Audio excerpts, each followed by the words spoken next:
Pastor, me ajuda a entender Apocalipse. É muito difícil. Aparece besta, mar de vidro, um ser que parece leão, cavalo, selo, taça e por aí vai. É uma reclamação muito comum que eu escuto a respeito da dificuldade, quase impossibilidade de compreender esse livro. Você mesmo já deve ter falado isso ou pensado assim. Realmente Apocalipse é bem complicado, mas uma maneira muito simples de abordar e entender Apocalipse, e facilita muito a compreensão, é você ver como ele de fato é. Apocalipse é um livro que pode ser chamado livro da restauração. Eu quero fazer uma observação aqui. O comentário que eu farei se baseia no livro de John MacArthur, o comentário bíblico de John MacArthur, está disponível aí para consulta na descrição desse vídeo. Ele apresenta a ideia de Apocalipse como sendo, num sentido muito real, o livro que fecha a Escritura. A Escritura termina no mesmo ponto em que começa. O que tinha sido interrompido em Gênesis, quando Deus criou, vai ser renovado e completado em Apocalipse, principalmente Apocalipse capítulo 19 até 22. Gênesis abre, Apocalipse fecha. E quando você lê o livro com esse entendimento, fica mais fácil, mais simples. Os símbolos, os mistérios, as coisas obscuras começam a fazer sentido. Vou dar alguns exemplos para vocês. Por exemplo, em primeiro lugar, Gênesis apresenta o início do homem em um belo paraíso. 2:8 diz: ora, o Senhor Deus tinha plantado um jardim no Éden para os lados do leste e ali colocou o homem que formara. Esse jardim é maravilhoso, paradisíaco, digamos assim, um jardim espetacular, e Deus colocou o homem ali. Apocalipse 21, 3 e 4 apresenta o paraíso maravilhoso da vida eterna, que foi corrompido pelo pecado, o homem foi expulso dele. Esse paraíso maravilhoso está restaurado em Apocalipse. Ouvi uma forte voz que vinha do trono e dizia: agora o tabernáculo de Deus está com os homens, com os quais ele viverá. Eles serão os seus povos, o próprio Deus estará com eles e ele será o seu Deus. Ele enxugará dos seus olhos toda lágrima. Não haverá mais morte, nem tristeza, nem choro, nem dor, pois a antiga ordem já passou. Nós temos aqui então uma realidade muito interessante, uma interpretação simbólica do livro de Apocalipse, em que ele traz exatamente a mesma ideia de Gênesis. O que foi perdido está sendo restaurado. Você quer ver outro exemplo? Em Gênesis nós temos Satanás sendo apresentado pela primeira vez. Em Apocalipse nós temos o destino final de Satanás.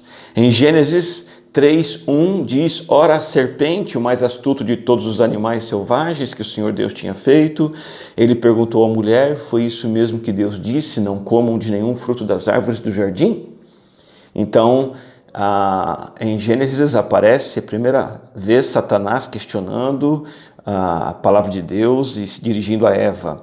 Apocalipse vai indicar o destino final de Satanás. O diabo que as enganava, Apocalipse 20:10, foi lançado no lago de fogo que arde com enxofre, onde já haviam sido lançados a besta e o falso profeta. Eles serão atormentados dia e noite para todo sempre. Então aqui você tem a chave para entender Apocalipse. Enquanto Gênesis traz Satanás entrando no mundo, Apocalipse mostra que Satanás vai ter um destino final em que ele não vai mais causar engano algum e será lançado para o seu castigo eterno. Uma terceira comparação que podemos fazer entre Gênesis e Apocalipse é que Gênesis traz a ação inicial de Satanás, de minar a palavra de Deus, e Apocalipse apresenta que o menosprezo da palavra de Deus nunca mais vai existir e não terá lugar na vida eterna. Então, Gênesis 3, 4, 5, a serpente, que é Satanás, nega a palavra de Deus, diz assim: certamente você não vai morrer se comer do fruto. Deus sabe que no dia em que dele comer, seus olhos se abrirão e vocês, como Deus, serão conhecedores do bem e do mal. Já Apocalipse vai dizer assim: declara a todos os que ouvem as palavras da profecia desse livro. Se alguém lhe acrescentar algo, Deus lhe acrescentará as pragas descritas neste livro. Se alguém tirar alguma coisa deste livro de profecia, Deus tirará dele a sua parte na árvore da vida e na cidade santa, que são descritas neste livro. O que está acontecendo aqui é que o desprezo pela palavra de Deus não vai mais existir em Apocalipse. Ele foi introduzido em Gênesis e será extirpado em Apocalipse, será banido, não terá lugar na vida eterna. Uma quarta comparação entre Gênesis e Apocalipse, que ajuda a entender o livro de Apocalipse, é que em Gênesis nós temos a primeira desobediência do ser humano. Em Apocalipse nós vemos a descrição de uma vida de obediência perfeita. Gênesis diz assim, capítulo 3, versículo 6, quando a mulher viu que a árvore parecia agradável ao paladar, atraente aos olhos, além disso, desejável para dela se obter discernimento, tomou do seu fruto, comeu, deu ao seu marido e comeu também. Adão e Eva estão fazendo o contrário do que Deus disse. Estão desobedecendo a Deus. Deus disse, não comam desta árvore, do fruto desta árvore. E eles estão fazendo justamente o que Deus proibiu. Mas Apocalipse 22, 3 a 5 diz assim, já não haverá maldição nenhuma. O trono de Deus e do Cordeiro estará na cidade e os seus servos o servirão. Eles verão a sua face, o seu nome estará na testa deles. Não haverá mais noite. Eles não precisarão de luz de candeia, nem de luz do sol, pois o Senhor Deus os iluminará e eles reinarão para todo sempre. Todo esse contexto de comunhão com Deus, de Apocalipse 22, traz a ideia importante de que os servos de Deus os servirão e não haverá maldição nenhuma. A atitude de Adão e Eva perpetuada ao longo da história por todos os seres humanos, a atitude de desobediência, não acontecerá mais. E Apocalipse narra exatamente isso. No final dos tempos, a desobediência a Deus será banida no meio do seu povo. Outra comparação entre Gênesis e Apocalipse tem a ver com a maldição. A maldição do pecado entra no mundo no livro de Gênesis, mas a maldição do pecado é retirada para sempre no livro de Apocalipse. Nós temos lá em Gênesis 3, 17 a 19, uma longa descrição da maldição, né? Visto que o pecado entrou no mundo, a terra se torna maldita pela causa do pecado, o sofrimento vai entrar para que possa o ser humano se alimentar, a terra vai dar espinhos, ervas daninhas, vai ter suor no rosto para comer do pão, e você então vai voltar ao pó, pois ao pó voltará, diz o Senhor. Eva também tem maldição, a própria serpente é amaldiçoada, mas a maldição é retirada para sempre. Apocalipse 22, 3 diz, já não haverá maldição nenhuma. O trono de Deus e do Cordeiro estará na cidade e os seus servos o servirão. Olha que maravilha, enquanto em Gênesis a maldição do pecado entra, em Apocalipse ela é retirada para sempre. Em sexto lugar, nós temos em Gênesis o anúncio de que a cabeça de Satanás será ferida. Em Apocalipse, este ferimento acontece definitivamente. Então lá em Gênesis 3,15 há a promessa, porém inimizade entre você e a mulher, entre a sua descendência e o descendente dela. Este ferirá a sua cabeça e você lhe ferirá o calcanhar. Então Deus anuncia que o Messias, descendente da mulher, vai ferir a cabeça de Satanás. E lá em Apocalipse 20, 10, isso acontece de forma definitiva. Isso se cumpre plenamente. O diabo que as enganava foi lançado no lago de fogo que arde com enxofre, onde já haviam sido lançados a besta e o falso profeta. Eles serão atormentados dia e noite para todo sempre. Tudo isso por causa da obra de Cristo na cruz do Calvário, onde ele venceu, derrotou o pecado, pagou o preço do pecado, derrotou a morte. Satanás está com os dias contados e Apocalipse nos anuncia isso. Outro item que aparece em Gênesis e depois é revertido em Apocalipse é o privilégio de comer da árvore da vida. Em Gênesis, o homem perde esse privilégio. Em Apocalipse, nós temos a promessa de que o homem comerá novamente dessa árvore à vontade para sempre. E Gênesis 3, 22 diz, então o Senhor Deus disse, agora o homem se tornou como um de nós, conhecendo o bem e o mal. Não se deve, pois, permitir que ele tome também do fruto da árvore da vida e o coma e viva para sempre. Então, o homem é proibido de comer do fruto da árvore da vida. Mas em Apocalipse 22, 2 temos a linda descrição que de cada lado do rio estava a árvore da vida, que frutifica 12 vezes por ano, uma por mês. As folhas da árvore servem para a cura das nações. A árvore da vida simboliza e traz a ideia de vida eterna e de bênçãos contínuas para o ser humano, como se o fruto dela trouxesse essa vida eterna com bênçãos contínuas. Uma vida no pecado, uma vida de maldição não poderia ser eterna, por isso o homem perde o privilégio de comer desse fruto. O fruto da árvore da vida nutre e enriquece a vida celestial. Os estados de doença crônica do pecado são curados na narrativa de Apocalipse. Você vai poder comer dessa árvore para sempre. O pecado não estará mais presente e a vida eterna vai fluir de você continuamente. Que maravilha, não é?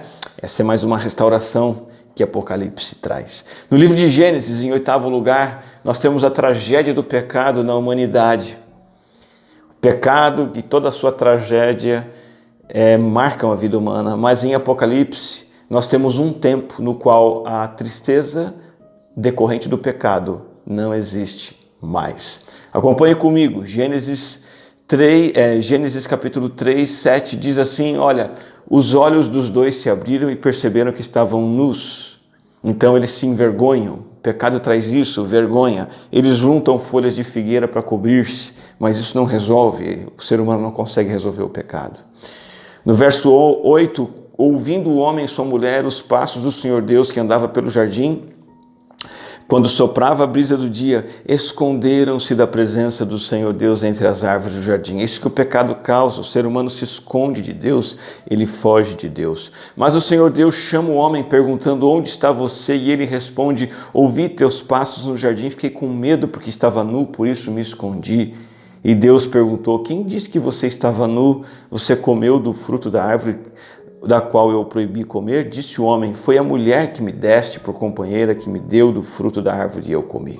Nós temos aqui conflito, nós temos aqui mentira, atrito, vergonha, desonra, consequências tristes do pecado que nós carregamos diariamente. Mas olha que maravilha, Apocalipse fala de um tempo em que tudo isso vai desaparecer. 21:4 diz, ele enxugará dos seus olhos toda lágrima, não haverá mais morte, nem tristeza, nem choro, nem dor, pois a antiga ordem já passou. Essa ordem, essa era, esse tempo de pecado, vergonha, mentira, acusação, distanciamento de Deus, vai cessar para sempre. A restauração plena que Apocalipse nos traz. Gênesis narra o homicídio, a poligamia e a rebelião. Apocalipse fala da vida reta vivida pelos redimidos. Em Gênesis 4 nós encontramos, por exemplo, Caim, que disse a Abel, vamos para o campo. E quando estavam lá, Caim atacou seu irmão Abel e o matou. Gênesis 4:16 fala de Caim afastando-se da presença do Senhor, vivendo na terra de Nod, a leste do Éden. Ele resolve viver longe de Deus em rebelião contra Deus. Gênesis 4:19 fala de um certo Lameque que escolhe 2 mulheres. Em Gênesis 1 e 2, Deus diz para o homem ter uma esposa e Lameque escolhe 2, Ada e Zilá. Então, temos o pecado e a vida de desobediência, homicídio, poligamia e rebelião contra Deus. Mas Apocalipse narra uma vida reta. 21:23 diz, a cidade não precisa de sol nem de lua para brilharem sobre ela, pois a glória de Deus a ilumina e o Cordeiro é a sua candeia. As nações andarão na sua luz, os reis da terra lhe trarão a sua glória. Suas portas jamais se fecharão de dia, pois ali não haverá noite. A glória e a honra das nações lhe serão trazidas. Nela jamais entrará algo impuro, nem ninguém que pratique o que é vergonhoso ou enganoso, mas unicamente aqueles cujos nomes estão escritos no livro da vida do Cordeiro. Então, a retidão será a marca da vida narrada em Apocalipse. Tudo aquilo que entrou em Gênesis vai desaparecer. Homicídio, adultério, poligamia, rebelião, distanciamento de Deus. Tudo isso é passado. A vida que nós vamos viver na eternidade, uma vida reta entre os redimidos. Em último lugar, Gênesis fala da primeira morte. E Apocalipse fala do fim da morte. Em Gênesis 4:8, disse, porém, Caim a seu irmão Abel, vamos para o campo. Quando estavam lá, Caim atacou seu irmão Abel e o matou. Essa foi a primeira morte, morte de Abel. Mas Apocalipse 21:4 fala que não haverá mais morte, nem tristeza, nem choro, nem dor, pois a antiga ordem já passou. Maravilhoso, não é? A morte não existirá mais. Pensando em todas essas comparações de Gênesis e Apocalipse, eu quero acrescentar algo mais aqui. Apocalipse é um livro singular dentro da Bíblia, por várias razões, e uma delas é que ele contém um título próprio. Em Apocalipse 1:1 está escrito assim: Revelação de Jesus Cristo, ou seja, esse é o título do livro. A palavra Apocalipse, no grego, significa uma revelação, um desvelar, uma divulgação de algo que estava escondido, mas se torna visível. A cortina se abre, o pacote é aberto.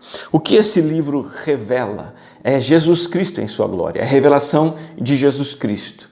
Jesus em sua encarnação, quando ele se manifesta como bebê, nasce em Belém e vive entre nós, ele revela a glória divina de maneira maravilhosa, mas parcial. Na segunda vinda futura do Senhor Jesus Cristo, a gloriosa aparição futura, essa glória vai ser plenamente revelada, as verdades sobre ele, sua vitória final, se tornam claramente visíveis por meio da revelação de Jesus Cristo. E essa revelação foi dada a ele pelo Deus o Pai e comunicada pelo apóstolo João através de um anjo. Então, tudo aquilo que virá futuramente foi antecipado por comunicação profética a João, e João escreveu isso no livro de Apocalipse. O que eu estou dizendo em outras palavras, Apocalipse revela Jesus Cristo. Todas essas 10 redenções que Apocalipse traz em relação a Gênesis se concentram na obra e na pessoa de Jesus Cristo. Aquele que traz e realiza a plena redenção de todas as coisas. Tudo que foi amaldiçoado por causa do pecado vai ser restaurado em Cristo Jesus. De modo que conhecer Cristo e confiar em Cristo significa vivenciar todos os aspectos da restauração futura, aqui e agora. Desfrutar parcialmente deles, até que eu possa desfrutar disso tudo plenamente na eternidade futura. A promessa final de Cristo nas Escrituras está em Apocalipse 22:20. Sim, venho em breve. E a essa declaração, todos nós devemos responder: Amém, vem Senhor Jesus. Eu termino essa reflexão dizendo que Cristo possa vir como Senhor e Salvador na sua vida, nesse tempo presente, assim como Ele virá para trazer restauração definitiva para a sua criação. Apocalipse não fala de uma lenda. Apocalipse não traz mitos futurísticos, fábulas. Apocalipse fala de uma vida real, vida restaurada, vida eterna, vida onde Deus é o centro, vida onde Satanás não tem poder para enganar nem subjugar as pessoas, vida onde a palavra de Deus é respeitada, obedecida como se deve. Apocalipse fala de uma vida real onde o ser humano vive em retidão e obediência a Deus. Uma vida onde o pecado e os seus estragos vão sendo banidos até que sejam plenamente eliminados. Uma vida real onde pessoas desfrutam de vida plena, onde você e eu desfrutamos do melhor de Deus para nós. Quando é essa vida? Essa vida é na eternidade futura, mas ela é aqui agora, pela fé em Cristo. Essa vida é a vida da revelação de Jesus Cristo. Jesus foi revelado a você. Você tem conhecido Cristo Jesus nas páginas das Escrituras Sagradas. O livro de Apocalipse é o livro que fala de uma vida que você pode ter com Cristo, intensamente aqui agora e plenamente na eternidade. Diga amém, vem Senhor Jesus, vem na minha vida. Toma o teu lugar, assume o trono, esteja no comando, seja aquele que orienta, seja o Senhor o centro, seja a tua palavra a minha direção, que seja a minha vida reta na tua presença e obediência ao Senhor, para que os estragos do pecado sejam tirados de mim e eu desfrute do melhor que o Senhor tem para mim hoje e para sempre. Amém. Vamos orar. Senhor, obrigado por trazer a redenção de tudo aquilo que foi perdido no início. Obrigado porque no livro de Apocalipse encontramos a restauração do que foi estragado em Gênesis. Nós queremos desfrutar dessa redenção aqui agora e por todos os dias da nossa vida, até a eternidade, na presença do Senhor. É a nossa oração em nome de Jesus. Amém. Você já se inscreveu no canal da nossa igreja? Se inscreve aí. Já deixou o like nessa mensagem, nesse vídeo? Deixa pra gente. Ativa as notificações para você receber nossos conteúdos. Compartilhe esse material com bastante gente. E que Deus abençoe sua vida.